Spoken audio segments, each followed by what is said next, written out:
अब जैसे यहाँ पे क्या लिखा है कि एक व्यक्ति के पास कुछ पत्थरों का ढेर है। उन पत्थरों को जब वह 12-12 ढेरी के पत्थरों में बदलता है तो 11 पत्थर शेष बचते हैं। यदि वह उन्हें 15 की ढेरी में बदलता है तो 14 पत्थर शेष बचते हैं। परंतु जब वह उन्हें 18 पत्थरों की ढेरी में बदलता है तो 17 पत्थर शेष बचते हैं। तो बताओ उसके पास पत्थरों की न्यूनतम संख्या क्या थी। देखिए, न्यूनतम संख्या की बात आई तो हमें पता चला कि एलसीएम निकालना है। और एलसीएम किसका निकालेंगे, तो देखिए जिसकी बात कर रहा था यहाँ पे क्या कर रहा है कि एक व्यक्ति के पास कुछ पत्थरों का ढेर है। उन पत्थरों को जब वह 12-12 ढेरी के पत्थरों में बदलता है, 12-12 ढेरी के पत्थरों में बदलता है तो 11 शेष बचते हैं। मीन्स 12 से 1 कम हुआ, 11 शेष बचते हैं। और जब वह 15 की ढेरी में बदलता है तो 1 कम हुआ, कहने का मतलब 14 शेष बचते हैं। और जब वह 18 पत्थरों की ढेरी में बदलता है तो 1 कम हुआ तो 17 शेष बचते हैं। तो कहने का मतलब 12, 15, 18 इनका एलसीएम ले लिए, कितना आया 180 आया, क्योंकि न्यूनतम संख्या था। और देखिए 12 के में बदलता है तो 11 बचता है, 15 में बदलता है तो 14 बचता है, 18 में बदलता है तो 17 बचता है। मीन्स इन दोनों के बीच में गैप कितने का, 1 का है, इसलिए हमने 1 शेष बचता है, इसलिए 1 माइनस कर दिया। तो 180 से माइनस करें तो कितना आएगा, 179 इसका हो जाएगा आंसर। चलिए नेक्स्ट क्वेश्चन की ओर। यदि किसी संख्याओं को क्रमिक रूप से 12, 15, 18 क्रमिक रूप लगातार यदि किसी संख्याओं को क्रमिक रूप से 12, 15, 18 से विभाजित करने पर शेष क्रमशः 9, 8, 9 शेष बचता है। यदि विभाजकों के क्रम को उल्टा कर दिया जाए तो शेषफल क्या बचेगा। और कोई संख्या को लगातार 12, 15, 18 से भाग करने पर शेष क्रमशः 9, 8, 9 शेष बचता है। लेकिन अगर कह रहा है कि विभाजकों क्रम को पलट दें तब शेषफल क्या बचेगा। देखिए, जो संख्याएं थे, किसी संख्याओं को क्रमिक रूप से, ये देखिए 12 लिखा है, ये 15 लिखा है, 18 लिखा, 12, 15, 18 से भाग करते हैं तो 9, 8, 9 शेष बचता है। हमको निकालना क्या है, यदि विभाजकों के क्रम को उल्टा कर दें, मतलब 12, 15, 18 से भाग करते हैं। अब हमको भाग करना संख्या, उसी संख्या में 18, 15, 12 से भाग करना है तो हमको शेषफल क्या मिलेगा। तो देखिए जो पहले दिया था कि 12, 15, 18 से भाग करने पर 9, 8, 9 शेष बचता है ना। देखिए पहले हम क्या करेंगे, देखिए यहाँ पे नीचे जोड़ेंगे। जब नीचे सीधा आएंगे, हम सीधा आएंगे तो जोड़ेंगे, और इधर जाएंगे तो क्या करेंगे, हम गुणा करेंगे। तो हम सीधा आए हैं, 18, 9, 27, देखिए जोड़ दिया। अब जोड़ दिया है, मैंने ये बताया था कि ऐसे आएंगे तो प्लस करेंगे, उसके बाद इधर जाएंगे तो क्या करेंगे, गुणा करेंगे। 27 आ गया। अब 27 से 15 का गुणा करेंगे तो कितना आ गया, 405। 405 आ गया। अब 405 को सीधा इसमें जोड़ देंगे, 8 तो 4 13 हो जाएगा। अब 413 का इसमें गुणा कर देंगे तो 413 गुणे 12 कितना आ गया, 49, 96। फिर इसमें यहाँ पे जोड़ देंगे, जहाँ पे कुल संख्या कितनी आ गई, वह संख्या आ गई हमारी 49, 65। और ये आपको पता है कि जब क्वेश्चन में लगातार कहे या किसी संख्या को क्रमिक रूप से भाग करते हैं तो उसके हम हमेशा भागफल में भाग देते हैं, भागफल में भाग देते हैं बोले तो इसमें भाग देते हैं। और इसमें कह रहा है कि यदि विभाजकों को क्रम को उलट दिया जाए तो जो संख्या 49, 65 आया है, इसमें पहले 18 से भाग करेंगे, उल्टा कर रहे हैं, 18 से भाग करें, 15 शेषफल आया, कोई बात नहीं। उसके बाद 15 को हमने लिया, 15 को लिया, 275 से भाग के कितना है, 5 शेष आया। उसके बाद जो ये 18 बचा है ना, 18 जो भागफल है, अब 12 से भाग करेंगे, 12 से इसमें भाग करेंगे तो कितना शेषफल आया, तो देखिए 6 शेषफल आया है ना। देखिए वही सवाल एकदम ये भी था कि यहाँ पे प्लस, इधर गुणा, प्लस गुणा प्लस, संख्या क्या आ गई 1948। अब 1948 में 15 से भाग करेंगे तो कितना है, देखिए जहाँ तक हो रहा था हमने यहाँ तक किया था, यहाँ देखिए 13 शेषफल आ गया। पॉइंट में नहीं निकालने का, केवल जहाँ तक जाएगा वहाँ तक करने का। अब 29 आया। अब इसमें 12 से भाग करेंगे तो कितना है, 9 शेषफल आया, 13 शेषफल आया। अब जो भागफल आता है ये है ना, जो 10 आया है, 8 से भाग करेंगे तो कितना आएगा, 2 शेषफल आएगा। तो 13, 9, 2 इसका शेषफल, इसका आंसर हो गया। देखिए क्वेश्चन कर रहा है कि जब 12, 16, 18, 20, 25 को सबसे छोटी संख्या x को जब 12, 16, 18, 20, 25 को सबसे छोटी संख्या x को विभाजित करते हैं तो प्रत्येक दशा में 4 शेष बचता है, लेकिन संख्या जो x है, जो सबसे छोटी संख्या जो x है वह 7 से विभाज्य है। तो x के 1000वें स्थान पर कौन सा अंक आएगा? तो यहाँ पे बात कर रहा है कि 12, 16, 18, 20, 25 को सबसे छोटी संख्या x को विभाजित करता है, मतलब इनकी जो है सबसे छोटी संख्या जो है एक संख्या x है, इसको विभाजित करता है। तो 12, 16, 18, 20, 25 का हम एलसीएम ले लेंगे तो एलसीएम कितना आ जाएगा? एलसीएम आ जाएगा 3600। ठीक है, आगे क्या करें कि प्रत्येक दशा में 4 शेष बचता है, तो 3600 में 4 जोड़ देंगे तो कितना आ जाएगा? 3604 आएगा। लेकिन ये कह रहा है कि जो संख्या आएगी ये x आएगी, ये क्या कह रहा है कि 7 से विभाज्य होना चाहिए। तो 7 की डिविजिबिलिटी यहाँ पर हम चेक करेंगे, तो 3604 लिखा, पहले इसको हम 1 में कर देंगे। 3600 गुणे 1 प्लस 4 बराबर 3604। यार देखिए 7 से डिवाइजिबल नहीं है, तो गुणे 1 किया था प्लस 4, तो गुणे 2 गुणे 3 प्लस 4 गुणे 4 प्लस 4, जब तक ये देखिए गुणे पार 5 प्लस 4 जब तक 7 से डिवाइजिबल नहीं होगा तब तक हम करेंगे। और डिविजिबिलिटी का सबसे अच्छा चीज़ ये 3604 हमको चेक करना है। 3604 लिखा, उसके बाद जो ये लास्ट नंबर है इसका दोगुना कर देंगे और आगे वाली संख्या से माइनस कर देंगे, है ना। जैसे 352, अब इसको चेक करना कि 7 से डिविजिबल होगा नहीं होगा, तो इसका जो लास्ट संख्या है इसका हम दोगुना करके आगे वाले में माइनस कर देंगे, है ना। और माइनस करने का तरीका होता है, अब जैसे अब हम यहाँ पे 3604 लिखा था, अब हमको इसको दोगुना करना, तो 4 दूनी 8 किया, तो अब इसके नीचे हम कुछ नहीं क्या करेंगे, इसको मान लेंगे 0, है ना। इससे हमसे कोई मतलब इसका दोगुना हमने क्या कर दिया और इसके आगे लिख दिया, इसको हम भूल जाएंगे।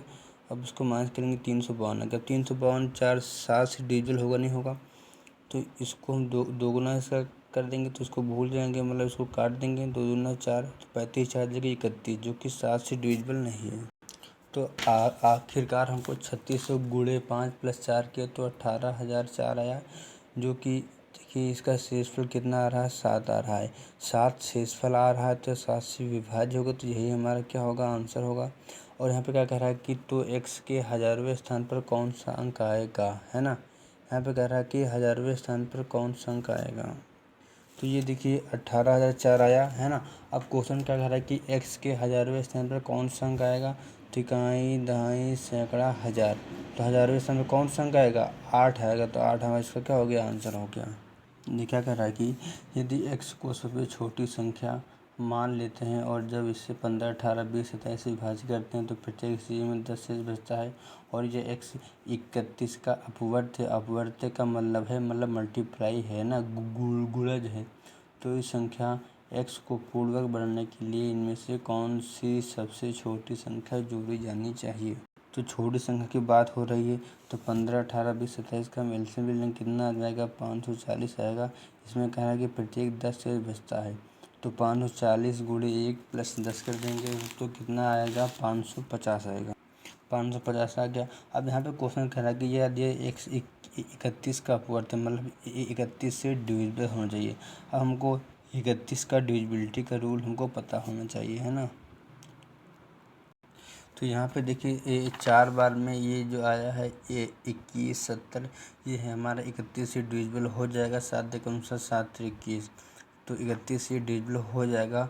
अब लेकिन हमको ये चेक करना है, लेकिन आगे क्या कह रहा है कंडीशन, तो इस संख्या x को पूर्णवर्ग बनाने के लिए, मतलब इसको परफेक्ट स्क्वायर बोले तो किसी का परफेक्ट स्क्वायर बनाने के लिए इनमें से सबसे छोटी संख्या कौन सी जोड़ी जानी चाहिए कि वो परफेक्ट स्क्वायर हो जाए।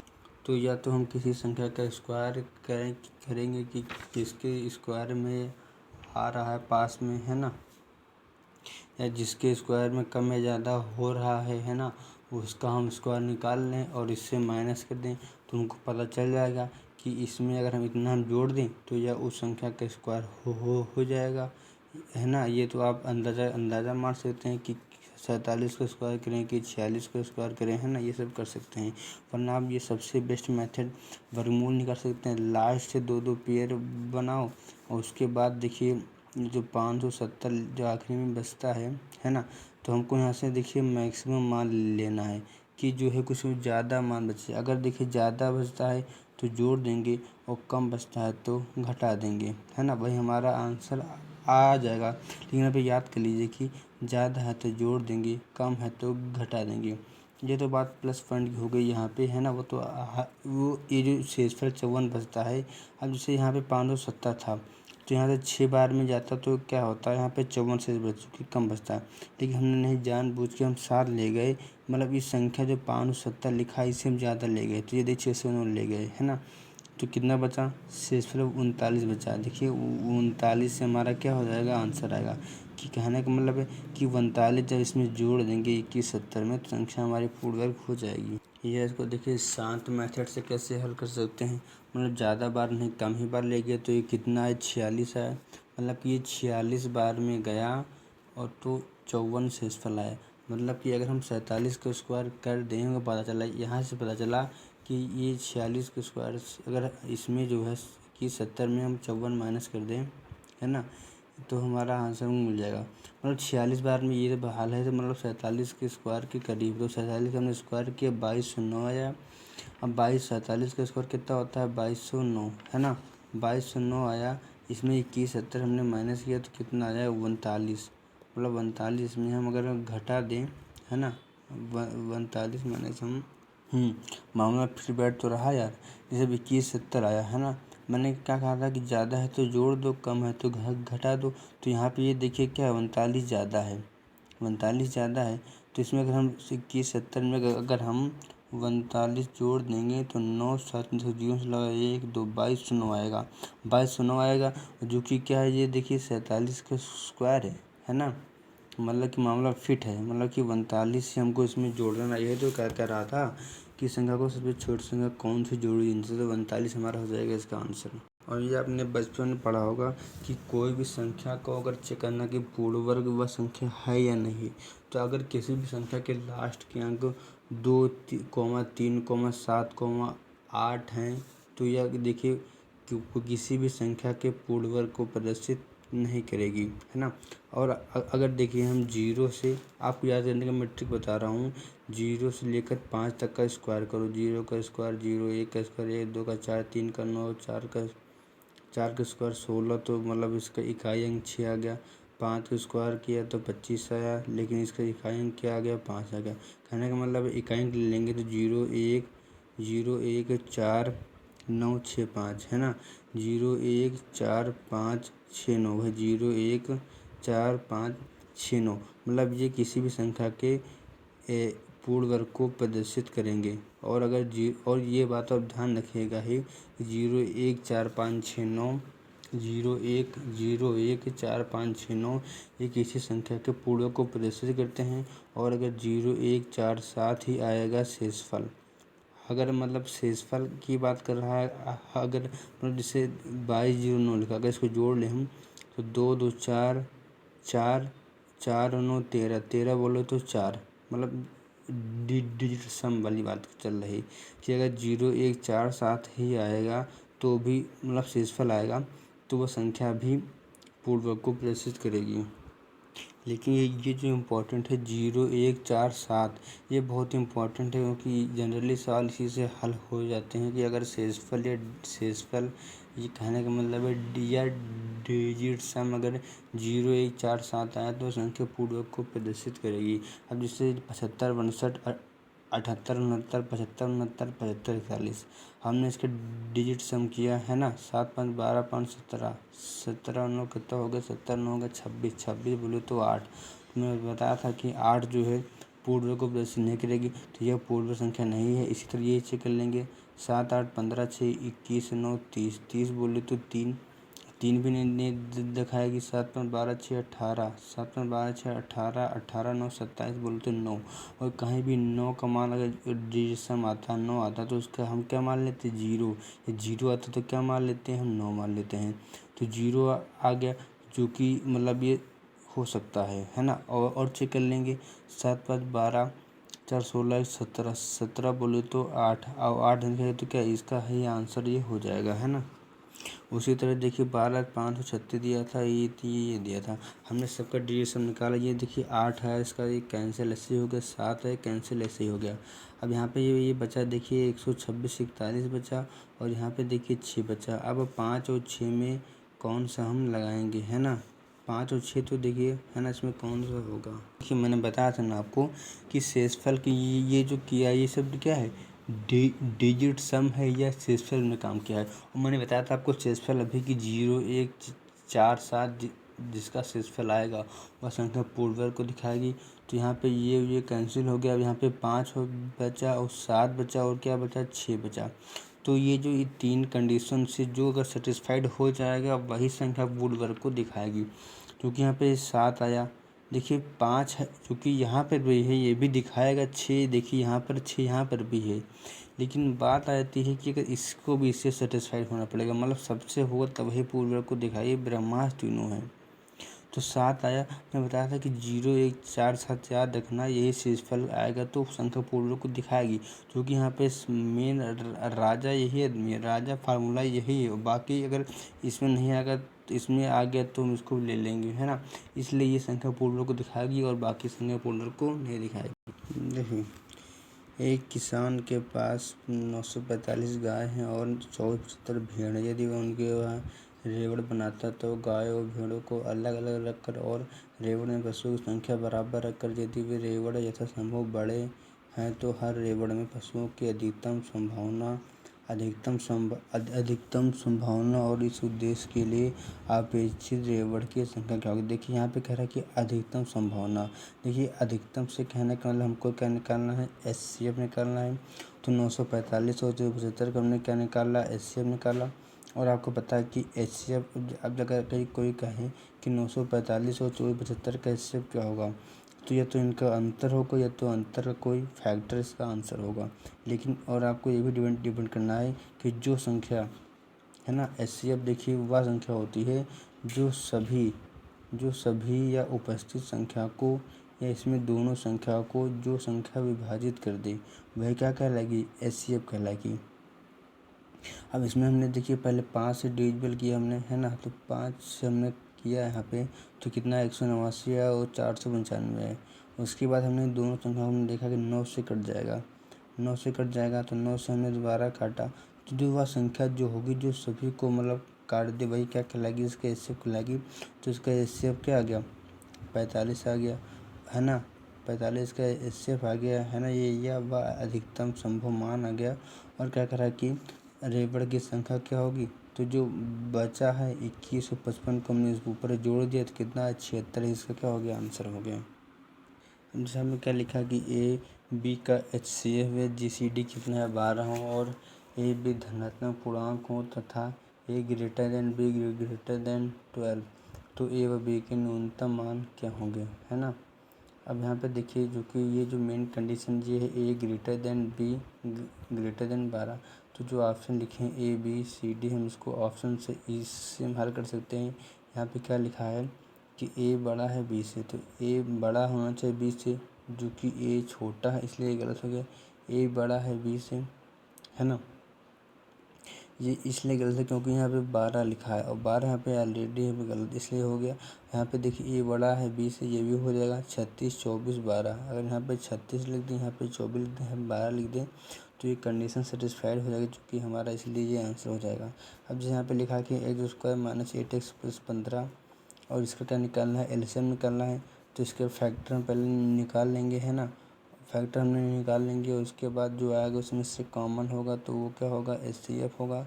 और अगर एलसीएम निकालना है तो जो संख्या दोनों में रिपीट होगी उसको हम एक बार लिख देंगे और जो होगा उसको जो बचेगा उसको भी लिख देंगे। तो हमारे क्या हो जाएगा, ये हो जाएगा एलसीएम हो जाएगा।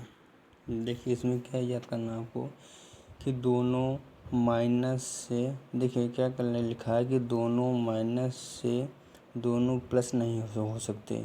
लेकिन मतलब कहने का मतलब है कि लेकिन दोनों अगर प्लस हैं तो दोनों मतलब प्लस से दोनों प्लस से माइनस हो सकता है। कहने का मतलब है अगर दोनों प्लस हैं तो दोनों माइनस हो सकता है, लेकिन अगर दोनों माइनस होगा तो दोनों प्लस नहीं होगा। तो ये दोनों तो आपको याद ही हो गए, है ना। और आपको ये याद रखना है कि A X square minus B X plus C बराबर 0, या मतलब ए एक्स स्क्वायर माइनस और ये क्या है, प्लस है। तो अगर माइनस प्लस है तो उसका जो आंसर होगा वो क्या होगा, प्लस प्लस होगा, है ना। ये माइनस का उल्टा क्या होता है या माइनस प्लस उल्टा क्या होता है मैं बता कर, लेकिन आप ऐसे ही याद कर सकते हैं। माइनस का उल्टा क्या होता है, प्लस होता है, तो प्लस लिख दिया। अब प्लस का उल्टा क्या होता है, तो प्लस भी प्लस, उसमें कुछ नहीं करने का है ना, तो प्लस का प्लस ही रहेगा। ये आप इसको वैसे याद कर सकते हैं, है ना। ये हो गया। और अब चलते हैं, ये भी हो गया कि अगर दोनों प्लस हैं तो दोनों प्लस हैं तो दोनों माइनस हो सकता है, लेकिन अगर दोनों माइनस हैं तो दोनों प्लस नहीं होगा। मतलब माइनस का उल्टा क्या होता है, प्लस होता है ना। माइनस का उल्टा प्लस हो गया। अब माइनस का उल्टा मैंने बताया आपको कि अगर दोनों माइनस हैं, अगर यहाँ पे देखिए दोनों प्लस था, दोनों में यहाँ पे यही बात बस याद रखना है कि अगर दोनों प्लस हैं तो दोनों माइनस हो सकते हैं। अगर ये देखिए दोनों क्या है, प्लस हैं, तो दोनों माइनस हो सकते हैं, लेकिन अगर दोनों माइनस हैं तो एक प्लस होगा और एक माइनस होगा। तो दोनों माइनस है तो एक प्लस हो गया और एक क्या होगा, माइनस हो गया, है ना। और ये तो आपको याद ही होगा कि माइनस प्लस से क्या होता है, प्लस प्लस होता है। और ये वजह ये, अगर प्लस माइनस है तो प्लस का अपोजिट क्या होता है, माइनस होता है, और माइनस का अपोजिट क्या होता है, प्लस होता है। ये हो गया, डिपेंड हो गया आंसर। बस आपको ध्यान ये रखना है कि अगर दोनों प्लस हैं तो दोनों माइनस हो जाएंगे, और दोनों प्लस हैं तो दोनों माइनस हो जाएंगे। लेकिन अगर दोनों माइनस हैं, लेकिन अगर जो है दोनों माइनस हैं तो दोनों प्लस नहीं होंगे, एक प्लस होगा और एक माइनस होगा। अब दूसरे यहाँ पे लिखा है X square minus 13 X plus 40 बराबर 0। हमने यहाँ पे देखा कि A square minus B X plus C है, मतलब माइनस प्लस हम जानते हैं कि इसका आंसर क्या होगा, प्लस प्लस होगा। और इसका जस्ट अपोजिट मान एक्स के अंदर में होता है ना। जैसे यहाँ पे जिससे प्लस प्लस है, या यहाँ पे अगर माइनस प्लस होता तो इसका जस्ट अपोजिट प्लस का उल्टा माइनस, मतलब एक्स में अंदर होगा, और इसका जस्ट अपोजिट एक्स के अंदर में साइन होगा, है ना। इसी तरह अगर ये भी निकालने, अगर देखिए प्लस प्लस है ना, प्लस प्लस है, तो मैं बता था आपको कि दोनों क्या होंगे, माइनस हो सकते हैं। तो इसका अपोजिट एक्स के अंदर मान क्या होगा, तो एक्स प्लस 9, इसका क्या होगा, एक्स प्लस 6 होगा, है ना। अगर इसमें बात करें कि इसमें का एचसीएफ क्या होगा, तो एचसीएफ क्या होगा, एक्स प्लस 6 कॉमन, तो एक्स प्लस 6 कॉमन हो जाएगा।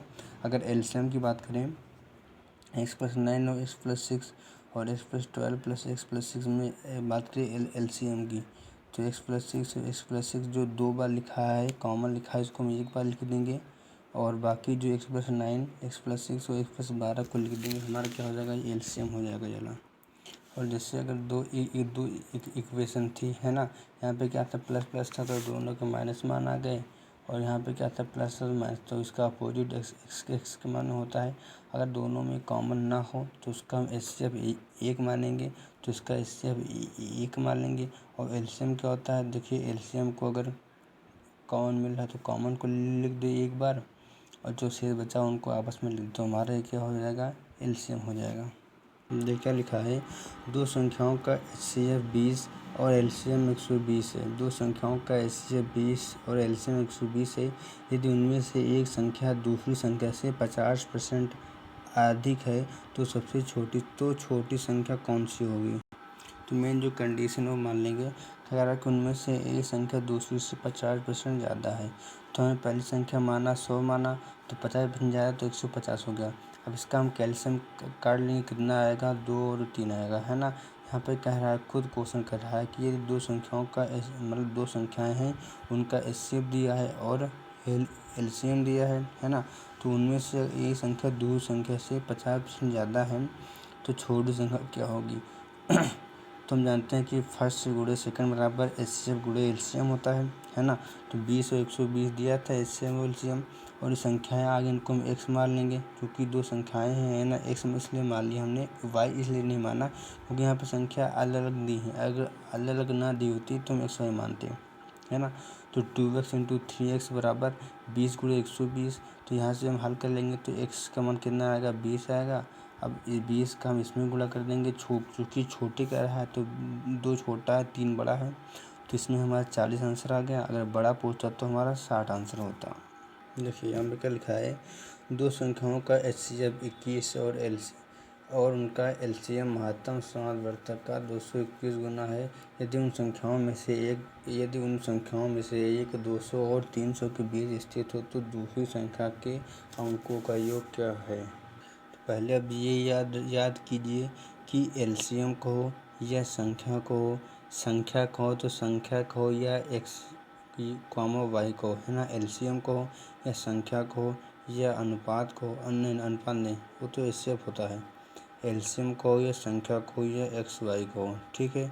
अब चलते हैं कुछ और पॉइंट की ओर कि अगर जिसे हमको चेक करना है कि 2 की डिविजिबिलिटी कि कितने अंक में भाग करना है, 4 की 8, 16, 25, 125, है ना, कि कितने लास्ट की डिजिट में भाग करना है ना, कि ये तो पता चल जाएगा कि ये संख्या हमको जैसे चेक करना है कि 25, हमको चेक करना है कि 25 से संख्या कब डिविजिबल होगा। ये संख्या चाहे जितनी बड़ी दी हो, अगर हमको चेक करना है कि 25 से वो संख्या डिविजिबल होगा नहीं होगा, तो हम ये चेक करेंगे कि ये जो 25 है या 125 है या किसका स्क्वायर या क्यूब है ना। तो हमने ये देखा कि ये क्या है, 125 जो है ये 5 का क्यूब है। क्यूब है क्या है, मतलब है जो पावर होगी, जितने नंबर जिससे 25 का ये 25 लिखा है, ये कितने का स्क्वायर है, ये 5 का स्क्वायर है। तो ये जितने जैसे स्क्वायर है या क्यूब है, तो उस नंबर के लास्ट उतने ही नंबर में हम भाग करेंगे। अब जो 16 लिखा है ना, 16 लिखा है, तो 2 की पावर कितने में है, 4 में है। या हम 4 के स्क्वायर में भी कर सकते हैं, 4 का स्क्वायर होता तो जितने भी पावर होगी ऊपर जो लिखा है, जैसे 8 लिखा है ना। अब 8 किसका क्यूब है, तो 2 की पावर 3 का। तो जितने लास्ट के हम 3 डिजिट में भाग करेंगे 8 से, अगर डिविजिबल हो जाएगा तो संख्या पूरी संख्या 8 से डिविजिबल हो जाएगी। अब जैसे 4 लिखा है, तो 4 से कैसे चेक करेंगे, तो लास्ट के हम 2 डिजिट चेक कर देंगे, है ना। और 6 का आप जानते हैं कि जो संख्या 3 और 2 से डिजिट होगी वह 6 से डिजिट होगी। और 12 के लिए 3 और 4 हो गया। और 7 के लिए तो आप जानते हैं जैसे 154 लिखा है। अब ये संख्या 7 से डिजिट होगा या नहीं होगा, तो हमने तुरंत किया, 4 का 2 ना किया, 8 आ गया। और 15 से 8 माइनस करेंगे तो 7 आ गया। तो ये संख्या क्या होगी, 7 से 154 डिविजिबल हमारा हो जाएगा। क्योंकि यहाँ पे देखिए कि यहाँ पे क्वेश्चन कर रहा है कि एलसीएम जो है महत्तम समावर्तक का 221 गुना है। मतलब कि एलसीएम बराबर है ना, एचसीएफ का कितना गुना है, 221 गुना है। तो इससे हमको क्वेश्चन दिया तो 21 दिया है, तो एलसीएम बराबर लिख देंगे 21 गुणे 221। क्योंकि मैंने आपको बताया कि एचसीएफ देखिए यहाँ पे 21 दिया है और एलसीएम एक्स वाई मान लेंगे, या एलसीएम जो है एक्स वाई मान लेंगे। या पता है कि एलसीएम में क्या होती संख्याएँ होती है, और संख्या एलसीएम में संख्याएँ होती है, संख्याएँ हैं एक्स वाई हैं, या बोले तो एलसीएम में क्या एक्स वाई है ना। तो चूँकि यहाँ पे दिया है कि खुद क्वेश्चन दिया है कि यदि 2 संख्याओं का, है ना, तो यहाँ पे एचसीएफ 21 देखिए दिया है। और क्या कह रहा है कि उनका एलसीएम जो है, मतलब एलसीएम जो है एचसीएफ का क्या है, एलसीएम महत्तम समावर्तक का 221 गुना है। मतलब कि एलसीएम बराबर एचसीएफ गुणे में 221, है ना। अब यहाँ से हम वही हल कर लेंगे हम कि एलसीएम बराबर होता क्या है, तो एलसीएम बराबर क्या होता है, एचसीएफ, एलसीएम बराबर क्या होता है, एलसीएम बराबर होता है एलसीएम गुणे एचसीएफ होता है ना। एलसीएम बराबर क्या होता है, एलसीएम गुणे एचसीएफ। और मैंने बताया आपको कि एलसीएम ने क्या माना, एक्स वाई माना है। और एचसीएफ यहाँ पे कितना दिया है, एचसीएफ यहाँ पे देखिए 21 दिया हुआ है। तो 21 गुणे एक्स इंटू वाई बराबर, है ना, बराबर एलसीएम के, चूँकि ये भी बराबर दिया है एचसीएफ गुणे 221। तो एचसीएफ यहाँ पे कितना 21 है ना। तो 21 गुणे 221 कर दिया, मतलब इसके दोनों बराबर लिख दिया। एलसीएम बराबर, जो कि एलसीएम है ये भी एलसीएम है, इसलिए दोनों बराबर कर दिया।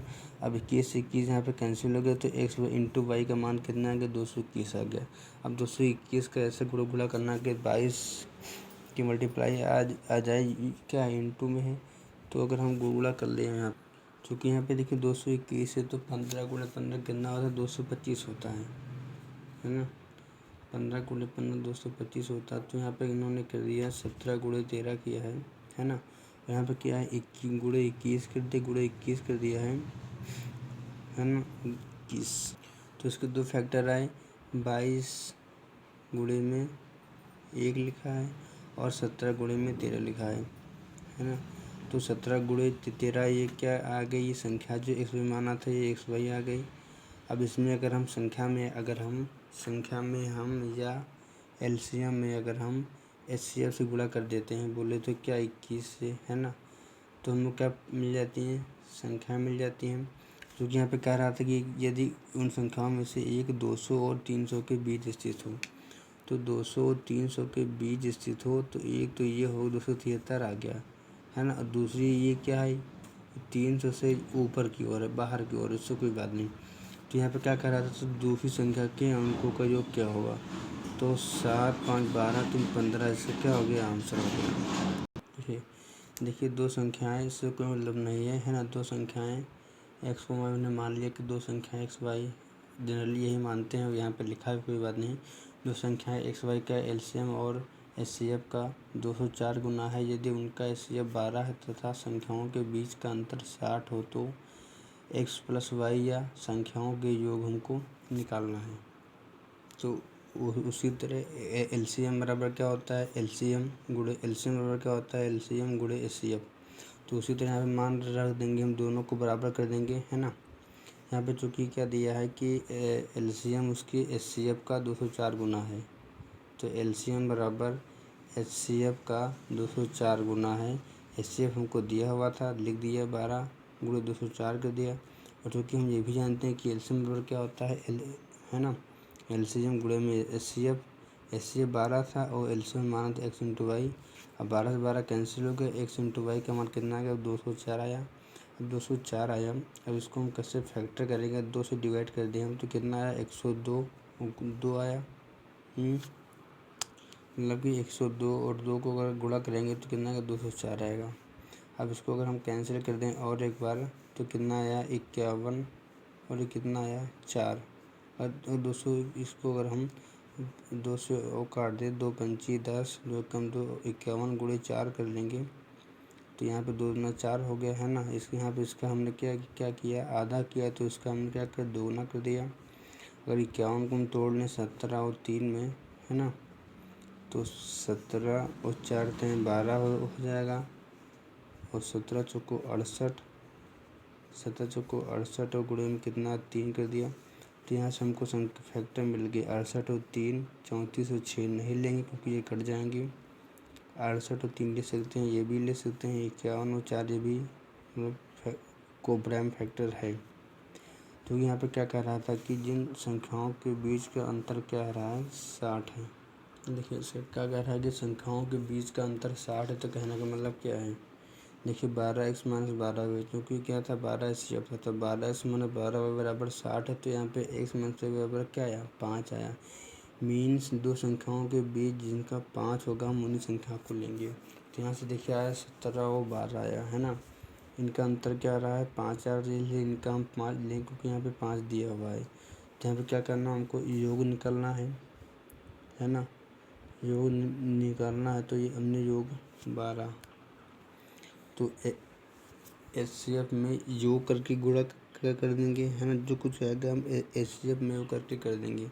अब हमको योग निकालना है, तो एचसीएफ क्या था, 12 था, इनको योग कर दिया, 17 बार कितना आ गया, 32 आ गया। तो 32 गुणे 12 कितना है, 348, हमारा क्या हो गया, आंसर हो गया। तो यहाँ पर लिखा है कि 6 अंकों की संख्या लिखा है 537 एक्स वाई 5, है ना, 1 2 3 4 5 6, 537 एक्स वाई 5 ये 6 अंकों की संख्या है, 125 से विभाज्य है। तो 6 अंकों की ऐसी कितनी संख्याएं हैं। क्योंकि यहाँ पे ये देखिए 537 एक्स इंटू वाई इंटू 5 लिखा है, ये 125 से विभाज्य है। तो कह रहा है कि ऐसी जो 6 अंक की संख्याएं, तो ऐसे 6 अंकों की ऐसी कितनी संख्याएं हैं। मीन्स 125 है ना लास्ट में, तो 125 का मतलब इसमें मल्टीप्लाई गुणज है ना, मल्टीपल है या गुणज है। तो 125 गुणे 1, 125 गुणे 2, 125 गुणे 3 गुणे 4 गुणे 5 गुणे 6 गुणे 7 गुणे 8 तक किया हमने। चूँकि 8 तक यहाँ पे क्या आ रहा है 1000 मान हो रहा है, क्योंकि हमको यहाँ पे 100y मान पता करना है। क्योंकि हमको ये भी ध्यान देना कि यहाँ पे क्या है कि इकाई स्थान पे 5 होगा, हम उसी को लेंगे। तो यहाँ पे जहाँ पे 5 है वहीं उसको ले लेंगे हम, और बाकी को क्या करेंगे छोड़ देंगे। तो यहाँ से कितने मान यहाँ पे कह रहा है कितनी और संख्याएँ हो सकती हैं। तो 1 2 3 4, क्योंकि 3 अंक तक है तो इसलिए 3 अंक लेंगे हम, 4 अंक को नहीं लेंगे। तो कुल 4 संख्याएँ ऐसी हो सकती हैं। जैसे यहाँ पे 33 - 4√35 लिखा था, है ना। तो हम 4 को तोड़ दिया 2 × 2 में। अब बाहर 2 देखिए कब आएगा, जब अंदर 4 होगा, है ना। अंदर 4 होगा, या जब ये जो 4 को हमने क्या तोड़ा 2 × 2 में तोड़ा है, उसको अंदर गुणा का जब 2 अंदर जाएगा तो क्या होगा 4 रूप में जाएगा, क्योंकि जब बाहर 4 आएगा तो क्या इसमें रूप में आएगा, रूट से बाहर 2 में आएगा। तो अब बाहर 2 लिख दिया, अंदर 4 से मल्टीप्लाई कर दिया तो कितना आ गया 140 हो गया। 4 × 5 = 20, 4 से 12 14, 140 आ गया। अब 140 का हमको फैक्टर कर दिया, 7 दूनी 14, 5 17 दूना 140, है ना। हमने फैक्टर में तोड़ दिया।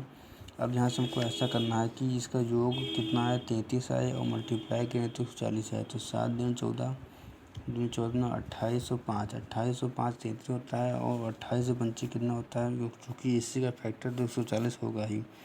तो बड़ी संख्या में छोटी संख्या 28 - 5 कर दिया। इसको और ब्रेक कर लें तो 4 × 7 हो जाएगा, तो 2√7 - √5 हमारा आंसर हो जाएगा। जैसे यहाँ पे लिखा है √7 - √48। तो देखिए यहाँ पे बाहर यहाँ पे इसके 2 लाने के लिए अंदर जो है 4 से भाग कर देंगे। 4 से भाग कर देंगे तो कितना यहाँ पे आएगा, अंडर रूट में 12 आ जाएगा, और बाहर यहाँ पे 2, मतलब ये रखेगा बाहर 2 लाने के लिए हम अंदर 4 से भाग कर देंगे तो कितना आ गया 12 आ गया। अब इसको हम तोड़ सकते हैं, 4 होते हैं 12, और 4 और 3 कितना हो जाएगा 7 हो जाएगा। तो अंडर रूट 4 - √3 तो 2 - √3 इसका आंसर हो गया।